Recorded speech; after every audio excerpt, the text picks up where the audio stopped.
Alisa with Taste Fresno, and I'm here at IronBird Cafe on Fulton and Divisadero. It's right next door to Paprika Studios, which is the Taste Fresno headquarters.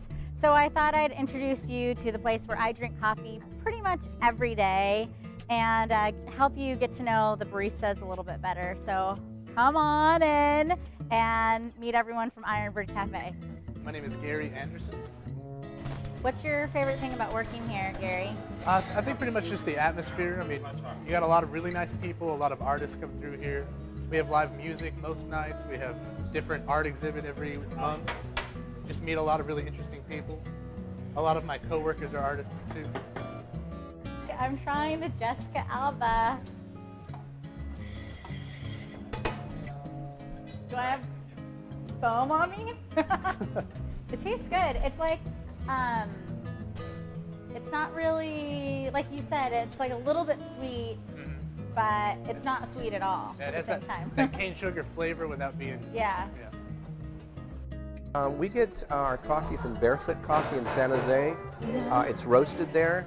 We have, they have what's called a relationship coffee situation with the growers in the different countries. So it could be from Kenya, it could be from Mexico, Guatemala, Ethiopia, and they will visit the places, the farms, and give them a fair price, and also make sure that the quality is consistent.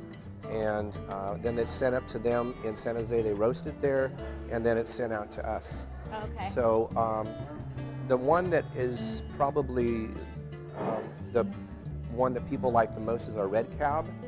Okay. And that comes, I think it's from Mexico. I could be wrong. I should know this right off the bat. But the other ones, they'll send us different ones at times to have us try it, and then if we like that, we can reorder that. Sometimes the beans ripen and they're roasted, and that's it. We don't get them for another 2 or 3 months or whatever until the next beans do ripen, and they're sent to us as roasted beans. Okay. So now your baristas went through a lot of training with, I heard it was 2 days, is that? It's about 2.5 days actually, yeah. There's a guy from Tony Serrano from Barefoot Coffee came down and went through the whole process of, even if a person had been a barista before, maybe a Starbucks barista, it's a different kind of barista here. When you're making the espresso, there's a certain process that it has to go through, and it has to come out a certain way in so many seconds. Okay. And that had to be done perfectly. So once they got the training, he would come back occasionally to make sure that we're up to snuff. And then we also had some of our people train some other baristas that we now have. You were telling me earlier that you were a teacher before you ventured into cafes. Tell me a little bit about how you got involved with this project. It started in a very crazy way. I was over at another coffee house across from Fresno High School called Java Wava at that time, and Reza Simi, the developer who developed this with his uncles, was over there talking about setting up a cafe at his new apartments and lofts. And he said, I want you guys, I wanted Michael, who was the owner of the cafe, to come over and start this up.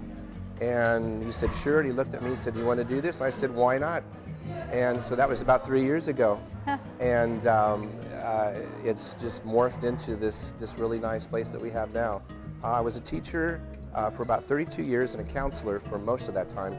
And I decided to retire early to really put all my effort into this and take care of a lot of the artwork and the music and the events that happen here too. Thank you so much for joining us, Gary. Oh, thank you for coming in. It's a nice day outside and good coffee.